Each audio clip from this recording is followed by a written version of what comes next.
বাংলাদেশ সরকারকে আহ্বান জানাই, প্রভু এবং দাস হইতে যাইয়েন না। শুধুমাত্র পশ্চিমবঙ্গের দিকে তাকান, তাহলে আপনারা বুঝতে পারবেন যে বাংলাদেশের জন্য 47 আজাদি হয়ে আসছিল, সেখানে কোনো দেশভাগের মতো ঘটনা ঘটে নাই। আমরা আজকে ইনকিলাব মঞ্চের পক্ষ থেকে 7 দফা দাবি ঘোষণা করছি। ভারতীয় হাইকমিশনারকে তলব ও কঠোর কৈফিয়ত। অবিলম্বে ঢাকায় নিযুক্ত ভারতীয় হাইকমিশনারকে পররাষ্ট্র মন্ত্রণালয়ে তলব করতে হবে। ভারতে রাষ্ট্রীয় মদদে মুসলিম নিধন, মসজিদ ভাঙচুর এবং শুভেন্দু অধিকারীর মতো উগ্র ব্যক্তিদের উস্কানিমূলক ও সাম্প্রদায়িক বক্তব্যের কড়া প্রতিবাদ জানাতে হবে এবং এর আনুষ্ঠানিক কৈফিয়ত আদায় করতে হবে। ভারতকে দক্ষিণ এশিয়ার স্থিতিশীলতার জন্য হুমকি হিসেবে চিহ্নিত করে জাতিসংঘ এবং ওআইসিতে জরুরি আলোচনার প্রস্তাব পাঠাতে হবে।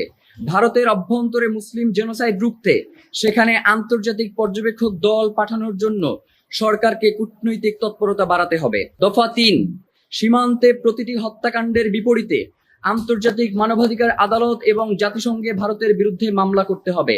বিএসএফ কে একটি খুনি বাহিনী হিসেবে আন্তর্জাতিকভাবে চিহ্নিত করে তাদের উপর অর্থনৈতিক ও কূটনৈতিক নিষেধাজ্ঞা আরোপের দাবি তুলতে হবে। আগামী 7 জুন শুরু হতে যাওয়া জাতীয় সংসদের বাজেট অধিবেশনে ভারতের উগ্র হিন্দুত্ববাদী সহিংসতা ও সীমান্ত হত্যার প্রতিবাদে সর্বসম্মত নিন্দা প্রস্তাব গ্রহণ করতে হবে। এছাড়া গত 1 দশকে সীমান্তে নিহতদের তালিকা ও ভারতে ক্ষতিগ্রস্ত ধরে এবং যখন বাংলাদেশে কোনো পানির প্রয়োজন পড়ে না, তখন কৃত্রিমভাবে বন্যা তৈরি করে বাংলাদেশের মানুষকে ডুবিয়ে মারে, এইভাবে প্রত্যেকটা ঘটনা ঘটিয়ে বাংলাদেশের মানুষকে তারা বাধ্য করেছে ভারতের বিরুদ্ধে অবস্থান গ্রহণ করতে। সুতরাং আমরা অনতিবিলম্বে বাংলাদেশ সরকারকে আহ্বান জানাই, প্রভু এবং দাস হইতে যাইয়েন না। অন্তত একটি প্রতিবেশী রাষ্ট্রের সাথে যেইভাবে সম্পর্ক রাখা দরকার বা যেইভাবে মাথা উঁচু করে বাঁচা দরকার, সেইটুকু অন্তত চেষ্টা করেন। ইন্ডিয়ান হাই কমিশনকে স্মারকলিপি দেয়া বা এইগুলো হচ্ছে এক ধরনের ফাইজলামি। আমরা একবার এই ব্যাপারে ভারতীয় দূতাবাসে গিয়ে আমরা তাদেরকে একটা স্মারকলিপি দিয়ে এসেছিলাম, কিন্তু এখন পর্যন্ত সেই স্মারকলিপিতে যেই দফাগুলো ছিল সেগুলো তারা কোনোভাবেই আমলে নেয়নি এবং কোনো ব্যবস্থা গ্রহণ করে নাই। ধর্মীয় স্থাপনার পরিসংখ্যান নিয়ে একটি রাষ্ট্রীয় শ্বেতপত্র প্রকাশ করতে হবে। ভারত যতক্ষণ পর্যন্ত সীমান্তে হত্যা শূন্যে না আনবে এবং মুসলিমদের জানমালের নিরাপত্তা নিশ্চিত না করবে, ততক্ষণ পর্যন্ত আদানি চুক্তি সহ ভারতকে দেওয়া সকল একতরফা সুবিধা, রেল ট্রানজিট করিডোর ও বন্দর ব্যবহার স্থগিত করতে হবে।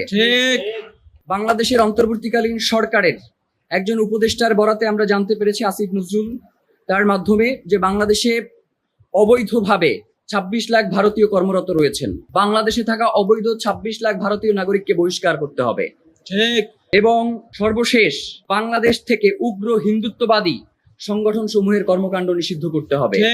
আপনারা জানেন, বিগত সময়ে ইসকন সহ বাংলাদেশে বেশ কিছু উগ্র হিন্দুত্ববাদী সংগঠন তারা বাংলাদেশের স্বাধীনতা সার্বভৌমত্বকে হুমকির কাছাকাছি নিয়ে গেছে এবং একটি মারাত্মক তারা দেশে বিশৃঙ্খলা পরিস্থিতি তৈরি করবার একটা পায়তারা করেছে।